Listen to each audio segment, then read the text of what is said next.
Aujourd'hui, on va parler des contrats de mise à disposition de locaux et de plateaux techniques par les centres de médecine esthétique. Donc la médecine ne peut être exercée comme un commerce. Ça, c'est vraiment un principe qui est très important que tous les médecins doivent connaître.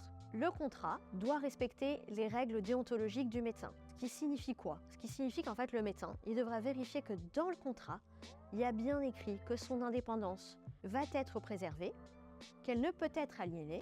Il doit également mentionner la préservation du secret médical, avec les garanties liées à la préservation, donc l'accès restreint au dossier patient, une salle d'attente qui est bien à l'abri des tiers. Il faudra également vérifier la configuration des locaux, même si ce n'est pas dans le contrat. On a également la mise à disposition d'assistantes médicales, et non pas d'esthéticiennes. Donc on ne parle pas dans le contrat d'esthéticienne, mais d'assistantes médicales. On parle également de patients, et non pas de clients, ça c'est important, parce que l'ordre va retoquer le contrat. Et s'agissant du prix de la mise à disposition, il ne peut s'apparenter à un salaire, parce que vous n'êtes pas salarié, le médecin n'est pas salarié, et il est censé correspondre aux frais réels des coûts qui sont engagés par le prestataire.